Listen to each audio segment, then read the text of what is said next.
Welcome to Ross's Game Dungeon. This episode is going up on my birthday. So I figure since I'm a little older, I should accept that and prepare myself mentally to be old. So what do old people do? Well, a lot of them play golf.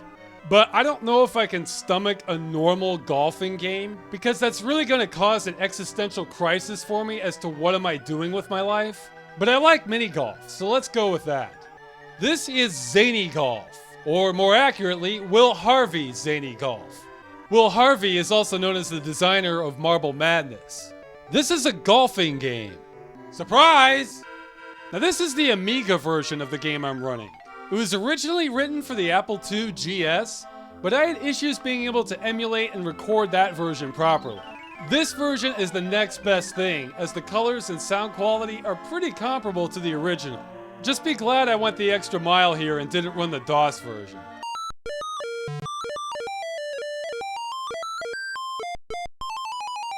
This was the ultimate mini golf game for a long time.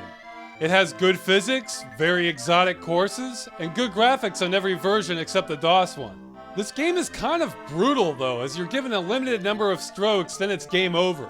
Most of the levels take some skill to survive, but the fourth hole, the pinball one, is just a dice toss as to whether you're going to live or die. There's a healthy sized gap in between the paddles, and you don't control how it bounces off the bumpers.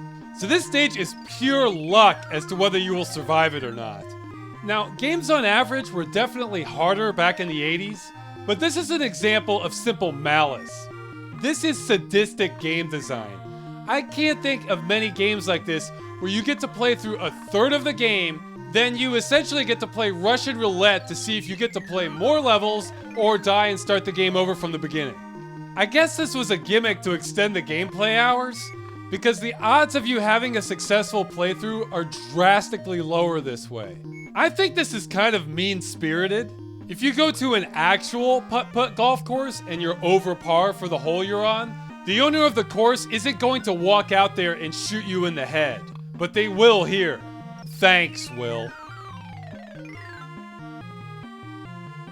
Also, the last level is just designed to kill you, and looks like an electric torture chamber for the Nazis that's been retrofitted as a mini golf course. But it's the last level, and this game has no special ending, so that's forgivable. So if they got rid of or modified the pinball level, I would say this game is hard but fair. But as it stands, this game is just out for blood instead. That's unfortunate because golf is a game you play to unwind anyway. Or at least that should be the idea. I guess technically golf is a sport, but it's not vigorous. You're never going to get in shape playing golf. I mean, sure, Tiger Woods is in shape, but I guarantee you he's not in shape because he plays golf. Although even the laziest of golf games is still burning more calories than sitting on a couch eating Cheetos, so there is that. Anyway, in my eyes, golf isn't supposed to be this high pressure. At least in real golf, you can throw your club at people if you're doing poorly. You can't do that in this game. Yes, go in, go in. No. Now, I announced this game had the largest burger I've seen. My first thought of the largest burger was from Space Quest 3 and 4, but those aren't real burgers, just a burger shop in space. But then some people thought I was talking about Burger Time, and they're right. I completely forgot about Burger Time. Those burgers are large enough to kill a man. So, sorry for not delivering on that front, guys. I messed up. So, this is the second largest game burger I've seen. On the plus side, you do get to see a burger hopping around frantically like it's alive. If you're the sort of person who believes in reincarnation, this seems like kind of a horror scenario, being reincarnated as a sentient hamburger and all you can do is flop around. Welcome to hell. Do you still see them, Clarice? Do you still see the hamburgers? About the music. The music in this game is kind of nuts. Half of it is okay and more or less fits the mood of the game.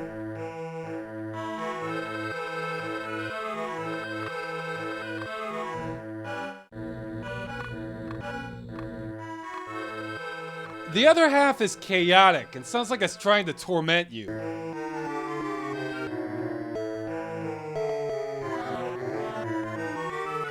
Okay.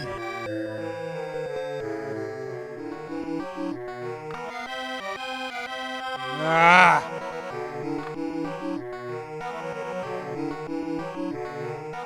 Listening to some of the music actually made me feel slightly ill during editing.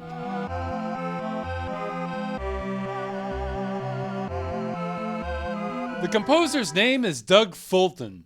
I'm just going to assume he has bipolar disorder and take pity on him. Again, just be glad this isn't the DOS copy. Nothing like the soothing sound of shrill PC speaker music.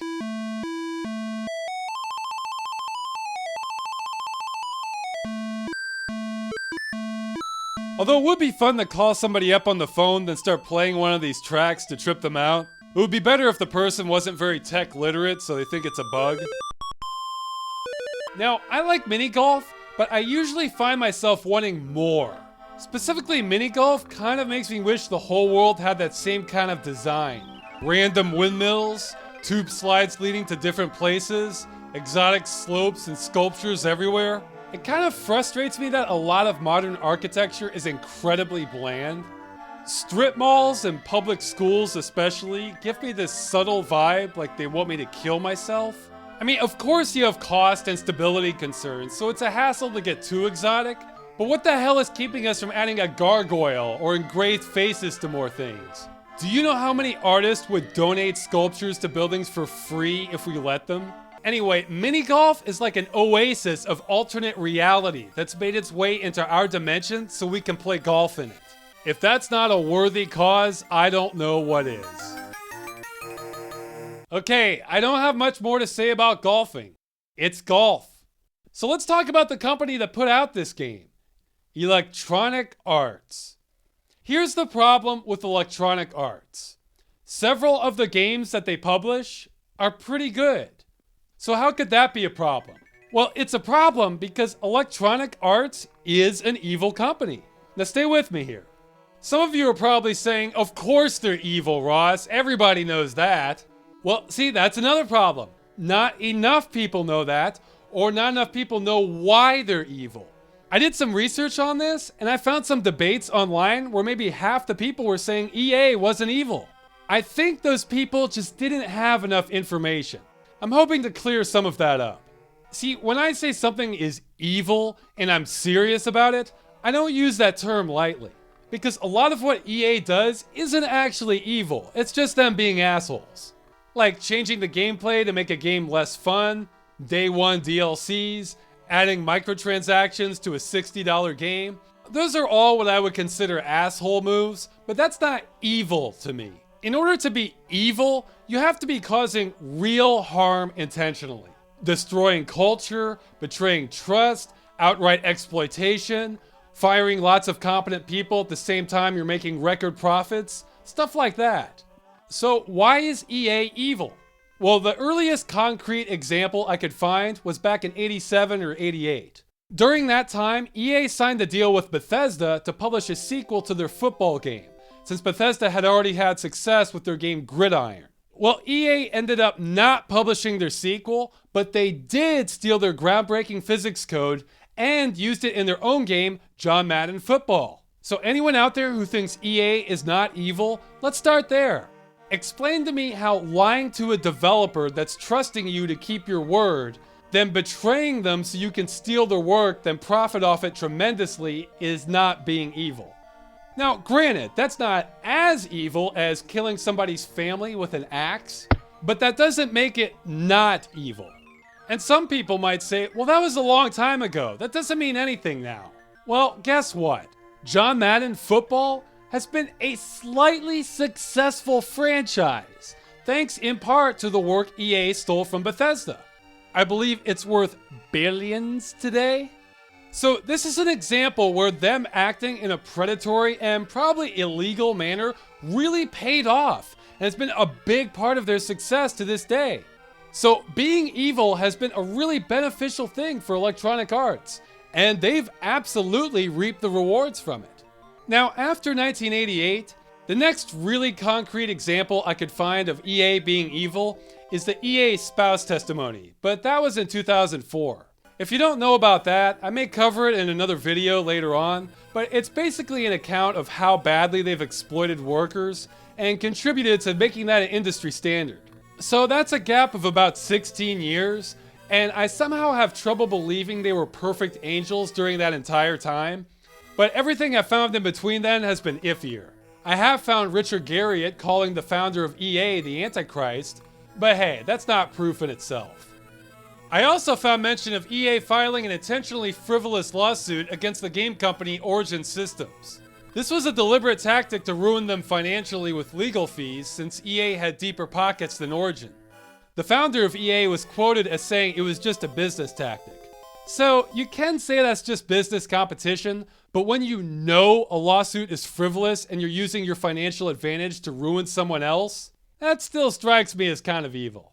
Also, I know EA bought the game companies Bullfrog Productions and Westwood Studios, proceeded to mismanage them, and as a result, both of them were killed by 2004. Now that is them forcing their will on the developers, making poor decisions, and then ruining their careers as a result. With the exception of at least Don Matrick, who it appears intentionally harmed internal companies for his own gain, I'm willing to give them the benefit of the doubt and say that's more an issue of them being assholes where the end results were evil, but that probably wasn't their intent in those particular cases. Anyway, that's all I could find on them being evil prior to 2004. I don't want to go past 2003 right now because there's just too much evil in EA to fit it all in one episode. But hey, I'm not a historian. If you have more details on other outright acts of evil by Electronic Arts, go ahead and contact me. It would be nice to chronicle how EA has been evil over the years. But try to find items you can really make an argument as being evil. Not just them releasing a bad DLC or charging a high price. I don't think that counts. Now what's the point of this? Well, I just want to remind people that Electronic Arts really is an evil company that has done things to harm people and is still doing them. I feel like a lot of problems today stem from not enough people being willing to call things as evil and wrong. So hey, this is just a refresher. I'm not even saying you should boycott EA games, because I'm cynical and think that will make no damn difference. Just play the games you want to, but be aware of where they're coming from. Eric Schmidt, the executive chairman of Google, has said before that Google's slogan of "Don't be evil" is, quote, the stupidest rule ever, because he felt like it can't be clearly defined.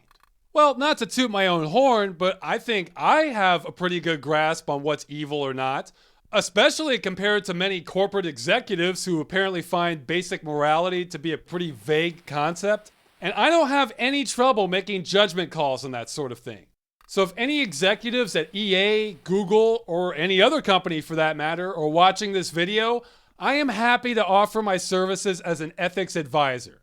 I can straighten you out one way or the other.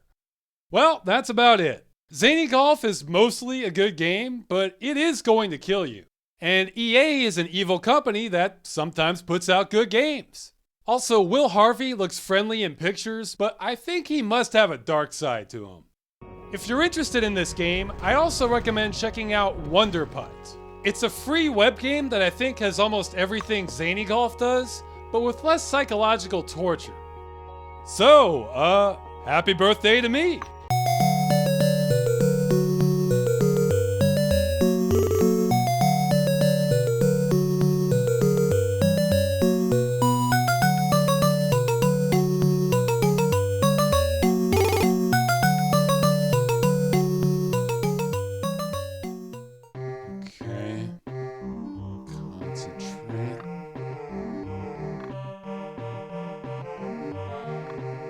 Whoa!